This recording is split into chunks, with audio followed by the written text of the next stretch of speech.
Hey, I'm Michael Grubbs, aka Wakey Wakey, and this is Bridge the Atlantic.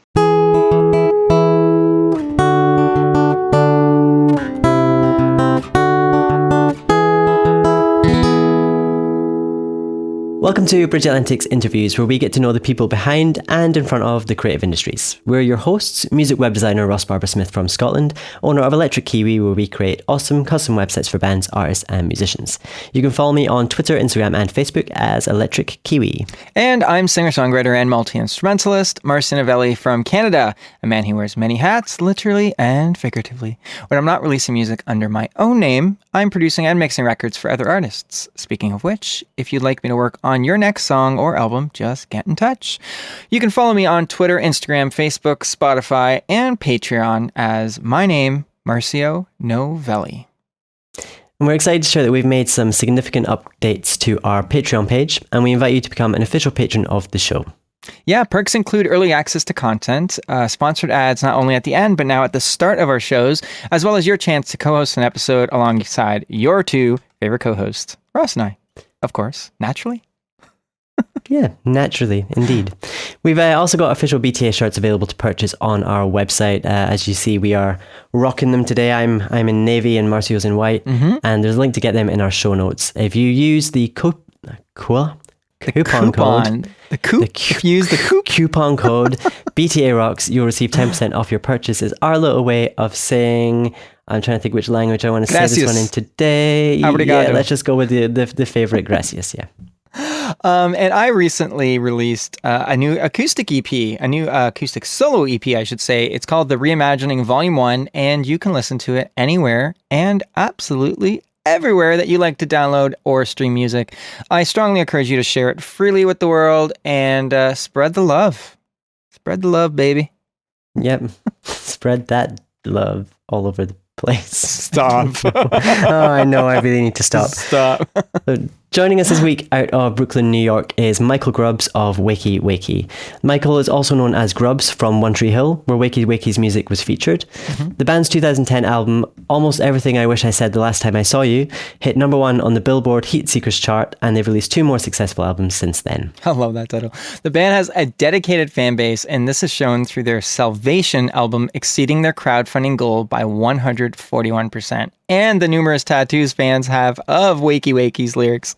Their latest album, Overreactivist, is out now. And we're excited to hear more about Michael's career and the advice he'd offer to his fellow musicians. Welcome to the show, Michael. Hey guys, what's up? Thanks for having me. No worries, You man. are welcome. Ross, you feel like getting awkward right off the bat? What do you think? Always. All right. That's the number one thing I want to do on the show is get awkward right That's away. right. So tell us 3 things about yourself that everyone should know. Let's see. I think number one thing everyone should know is I've got a hound dog named Buster. He's the coolest dog in the world, and he can get me a beer from the refrigerator. That's something I've worked really hard on. Let's see, what else? I'm a musician. I play in a band called Wakey Wakey. I think you guys covered that already, though. And I live in Brooklyn. We have, yeah, we did. Yeah, I live in Brooklyn, New York. You covered that already, too. I'm 6'2". I like long walks on the beach. I think we're at past 5 things, though. 3 things. So you're way ahead of us. And before we started this interview, I overheard you talking to Ross about something about really loving Glasgow or something. So I love it. We're just going to hold that thought, and I'm already sad because I'm already going to lose. This is just foreshadowing that I'm clearly going to lose something later in this episode. But anyway, I already know it. And it's really sad. Wait, it's not your virginity, Marcio. You already lost that. I lost that a long time ago. And it's not your dignity Way because too young. you already lost that. Nah. So, Still got my pride. Well, maybe you will lose that. Time will tell. Time will tell. But before we get to the point of losing things, I kind of want to jump back in time, kind of the early-ish days of Wakey Wakey. I think many people probably first heard of Wakey Wakey through One Tree Hill, and I read that the placement that you received in One Tree Hill in some ways saved your career. How did that placement come about, and what impact did it have on you? Well, I mean, I think it definitely saved my career. I was ready to quit music when I got my first placement on that show. Because, New York is a great city, but it's a really hard place to be a musician. And for 10 years, I've been playing music and having nobody cared, and playing the same songs that everyone loved once once people were exposed to them, but it just doesn't, it's kind of like screaming into an echo chamber. So I was actually at this open mic at a bar called Bar 4 that no longer exists. And there was a girl there that I wanted to impress. And so I asked my friend to put me up to play next. And I did. And it turned out that she was one of the writers for One Tree Hill. And I went over to her right after I played, and she was like, all right, here's the thing. First off, I'm engaged. I know you didn't notice my ring, but I write for this television show, and you should totally be a part of it. So then she brought Mark Schwann, the creator of the show, to that same open mic where he sat and waited like 4 hours for me to play like 2 weeks later. And he really liked this stuff, and he put it on the show. And the next thing you know, I had a career, and people cared when I played music, and it was pretty cool. Now, if that's not being at the right place at the right time, that is fantastic. But we've talked about this a lot on the show, that it's a lot of success is about seeing an opportunity and grabbing it. You know what I mean?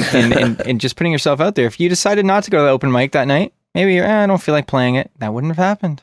So the funny thing about that that hang where I met Shayna and then I met Mark was like, I wonder how many other places I could have met them before that, or how many places I wasn't in the right place at the right time. It really is a matter of, I think, persistence and just continuing to go to put yourself in public situations where you never know what's going to happen.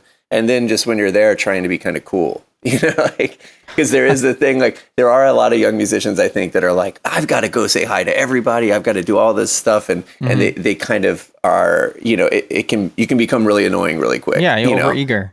Yeah. Yeah. So you have to kind of find that great don't balance. Appear desperate. Yeah. That's pretty simple. Yeah. You might have that feeling inside, but just don't do it on the outside. Yeah, totally. My friends call it the scent of the unlaid. Once you get the scent of the unlaid, you just never get laid again. That's good. I like that. We talked a little bit about this in the intro about success of particularly your crowdfunding campaign. I want to ask you, how important is it to have fans who are willing to support you in that way? How do you keep building that relationship with them?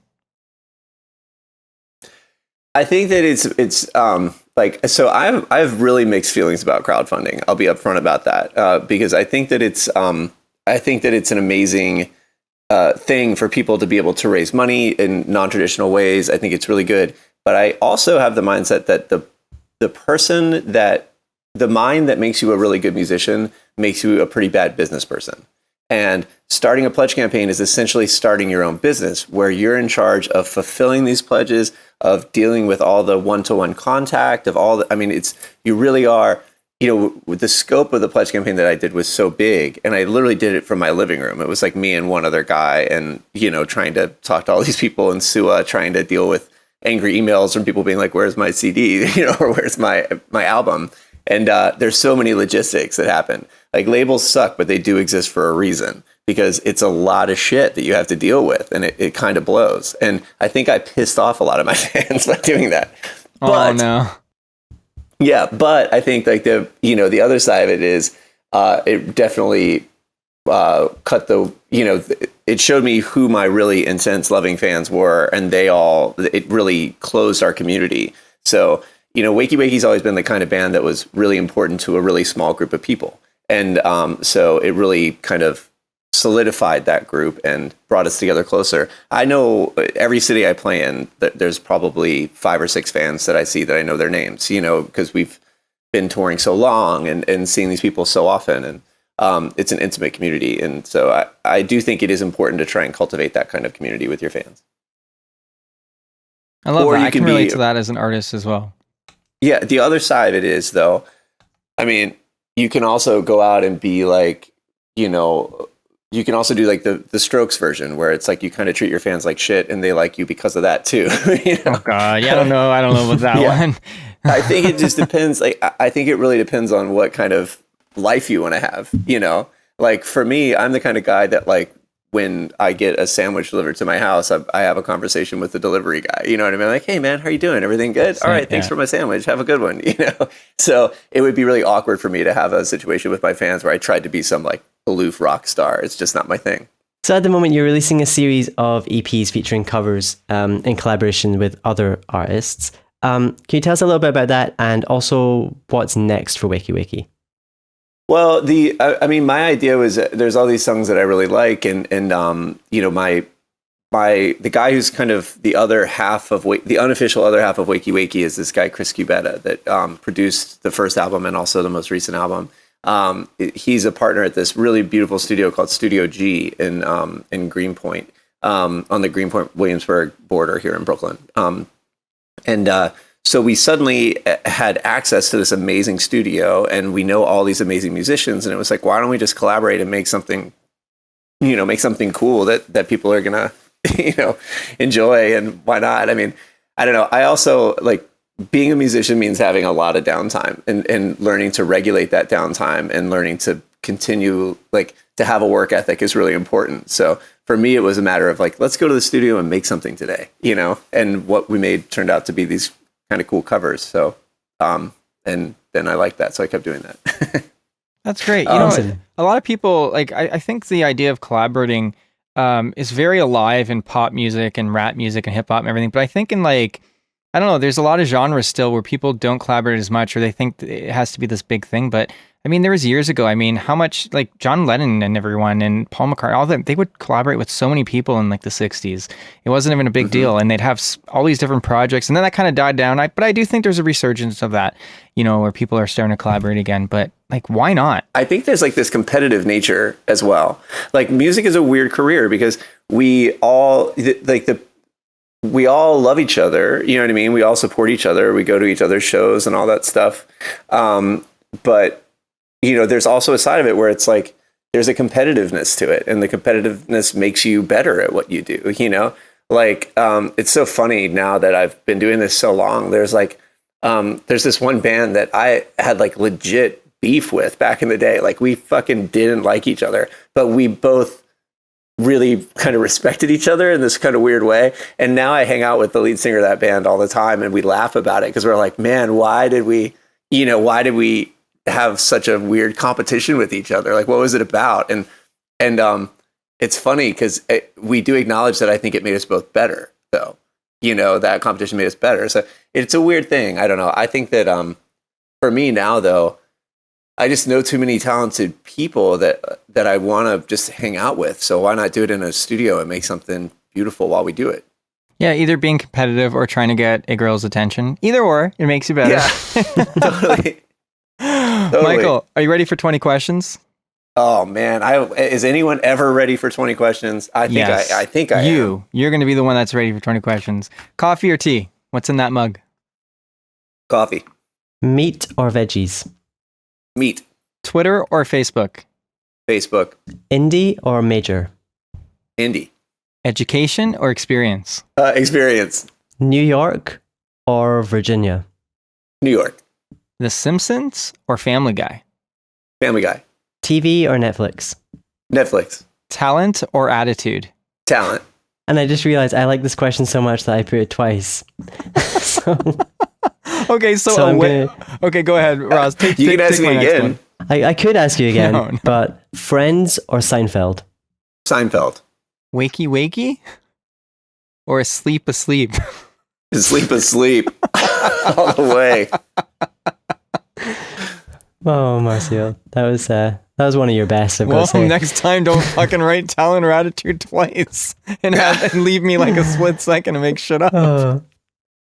Oh, it's part of my charm. Is it? I feel like you should ask me the talent or attitude one again, though, because I feel like this time I would say attitude, but it's like I said talent and it came out of my mouth, and I was like, wait, that's wrong. Like, that's the wrong answer. That's it's so wrong. That's it is the the wrong speed round answer. for you. It is. Get you every time. Elton John or Billy Joel? Elton. One Tree Hill or the OC? One Tree Hill, man. Game of Thrones or The Walking Dead? Game of Thrones. Celine Dion or Marilyn Manson? Marilyn Manson. Mm-hmm.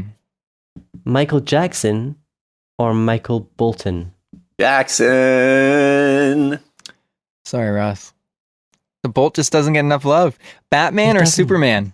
Superman. Now, don't overthink this. This only exists because it rhymes. Mm-hmm. Whale or kale? Kale. This also only exists because it rhymes. Bette Midler or the Riddler? The Riddler. And your final question, Ross or Marcio? Ooh, man. Rossio? Can I combine you Thank into one? you. You absolutely can. God, that's Really, the right this answer. is a trick question, right? really no one's is the right supposed to answer that question. Yeah, I figured. Yeah, But too well, many it's people do. because you're one of the few that figured, believe it or not. Yeah. I'm a politician. I'm a politician musician. I want to ask you, for artists who feel like they aren't really moving forward in their career, you know, the stagnancy is a killer. What would you suggest that they do to turn things around other than being in the right place at the right time? Yeah, I think they should go to the Bar 4 open mic and get seen by the creator of a hit television show. Okay, that would I'll be the write best that way to do it. You know what I would say now, with a little bit of distance from the early days of my career, I would say that they should sit down and ask themselves if they really like the art that they're making.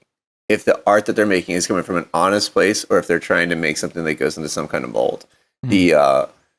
I think I was in like 3 or 4 different projects. I played under different names and stuff before Wakey Wakey. And Wakey Wakey was this really spontaneous, it was supposed to be like an art project. It wasn't going to be a band. Like, I never wanted to have to explain the fucking name Wakey Wakey to everybody for the rest of my life, but and then those songs cut on because I think they were definitely the most honest songs I'd ever written. That was when I really boiled it down to who I wanted to be. I had a different level of confidence that made me able to say things from my own true voice, So if there's someone that's kind of having a little bit of stagnance, I think they should ask, like, are they really, is it time to kind of start fresh, to say, okay, maybe this isn't clicking for some reason. And if the answer to the question is that they really do love the music that they're making or the art that they're making, then they have to just keep fucking do it and shut the fuck up. Because it's like, being an artist is about making beautiful art. It's not about selling it. Being a musician is about creating something that needs to exist in the world that doesn't exist. And it's not about marketing it. If you do what you love, then eventually it'll fall on the right ears. I'm just teasing you, but I'm not really actually taking away from the fact that you were quote unquote discovered in that way, because really, that's what we all hope. You know what I mean? It's not, it could have been that, or it could have been anything else. It could have been an email to a record. It doesn't really matter. The point is that you worked on your craft. You know what I mean? And you put yourself out there. And some people might even turn their noses up at an open mic, but you didn't. You went there and you friggin' played. And look what it went to. So it's just the idea of, like, I guess, not to turn your nose up at things, not to like, it was so much easier for you to just stay at home that day. It really would have been. You know what I mean? So the idea is that you didn't. I don't know. I'm kind of defending my teasing here, because there is legitimacy to it. It doesn't matter how, man. I'm just trying to tell people, you do whatever you have to do. You go anywhere. You get yourself out there publicly via the internet, everywhere, and you just do the best work that you can do. It pays off, hopefully. Yeah. I mean, like, I was discovered after being at a bar for 10 years. You know what I mean? Like, there you go. Like, I've been out, like, I was discovered after sitting in front of a piano for 20 years and being at a bar in a noisy place with a bunch of people. See. Yeah. Like, that's the thing people don't know. How long did you work on your craft? You know what I mean? How long have you been doing that stuff? So people think, like, oh, it's just like that. It's not. That was like your first tiny little break. Like, Yeah.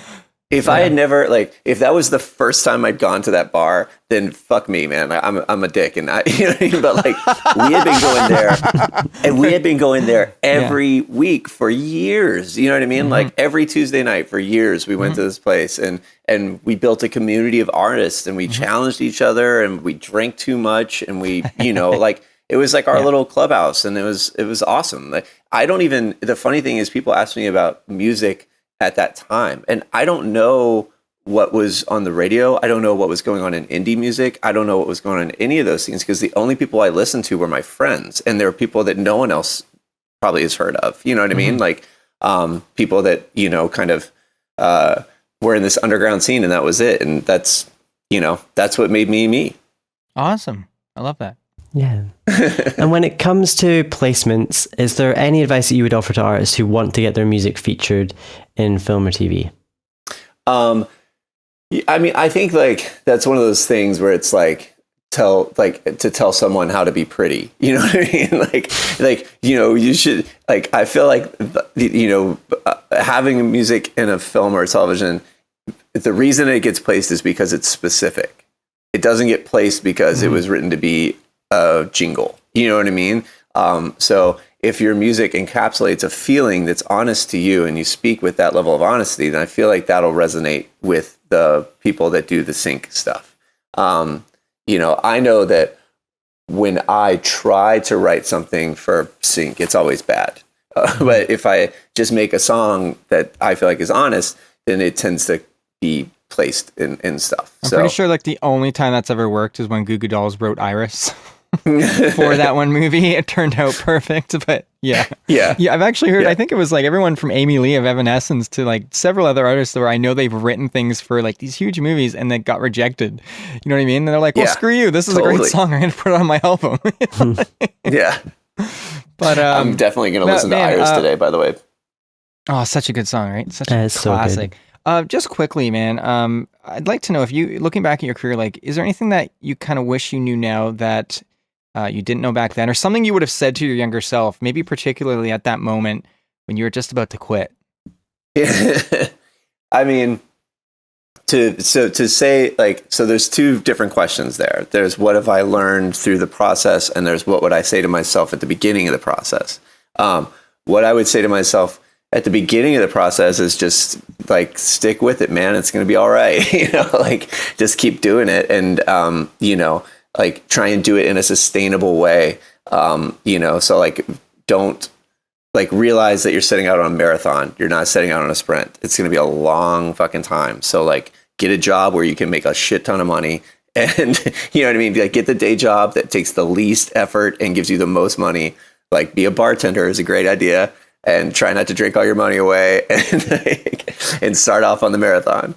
And as far as what I would say to myself in the midst of the career, like everyone always says, like you see the same people on the way down from the top that you see on the way up. You know what I mean? Like learn everybody's name, do all that stuff. And it really is like, I can't underestimate how important that is. I can't understate how important that is, because it really, really is true. Like I would go back, I would attempt to be more present in the places where I was, to be more in the room, because I spent so much time in a, like, it's funny, like I think about my career, like being like on stage at a fucking stadium, and like being so overstimulated and overwhelmed by the whole thing that I barely remember the experience, like, so I think I would try and just take a deep breath and really absorb it all, because it's pretty fucking cool. Absolutely. I love that. Yeah. Where's the best place for people to connect with you online? I think probably the Instagram is a lot of fun. Instagram is Wakey Wakey Music, or Perfect. Facebook. I don't Facebook as much these days because I really don't like Facebook. I don't like Twitter either. I don't like social media. but I try. So go follow him, even though he doesn't like. Yeah, I don't like it, but I do it. Like, it's literally that thing where Sua yells at me about it. But I feel like Instagram is a good place also if you want to see like pictures of my dog and stuff. Just like, and who doesn't want Ross. that? Like exactly. For me, it's pictures people of my follow kids. me for my dog, and then they get the other stuff, and then they're just like, we just want pictures of your dog. I told you, man. The like, photos of my kids get like 3 times the amount of likes. That's just what it is. That's what I'm talking about right there. As for us, you can find the show on Twitter, Facebook, Instagram, iTunes, and YouTube. Don't forget to visit our website and pick up one of our shirts while you are there. Yeah, and as I mentioned earlier, my new acoustic EP, The Reimagining Volume 1, is available everywhere and anywhere. I'm also working on my second full-length solo album, and you can be part of it at marcionovelli.com/pledge. Follow me on Twitter, Facebook, Instagram, Spotify, and Patreon, which are all my birth-given name, thanks to my mama, Marcio Novelli. And I'm working on websites for various artists at the moment. You can check out my work at electrickiwi.co.uk. That's electric as in electric and kiwi as in the fruit or the bird. Yeah, I don't think you need to explain that. But sometimes I do, believe me. So many people think it's electric wiki. I'm like, no, guys, it's electric kiwi. So this episode was brought to you by 30 Roses, a virtual assistant and consultant to musicians and other creatives, as well as Chris Keaton, Music Entrepreneur HQ, Buck Naked Soap Company, and Social Surge. All links are in the show notes, so do check them out. Because why, Ross? They keep the show alive. And if you'd like, that's becoming my new thing. I think that I'm gonna have to do that every single time. Please don't. And people are gonna hate me for it. If you'd Wait, but that might mean that I'll actually start winning some of those Ross and Marcio things. Yeah, but remember that the Ross and Marcio was done before we do this bit, so they'll have already decided who it is. Maybe it'll carry on. It'll go into the ether. Who knows? Who knows? But if you would like to sponsor the show, visit patreon.com/bridgetheatlantic. We've recently updated our rewards, which now include sponsorship at the start and the end of the show, as well as an opportunity for you to co-host an episode. So please make sure to subscribe on YouTube and iTunes and leave us a comment and let us know what you think of the show. Yes. And back to you, Michael. Thank you so much for coming on the show. I think you've offered some wonderful advice for everybody. Thank you. I appreciate everyone listening. And watching too. You. Thank you. Yeah, we do appreciate you. We all appreciate each other. Look at this love fest over here. Let's have a group hug. Oh, I'm going to throw up. Okay, I'll do it. Fine. Yeah.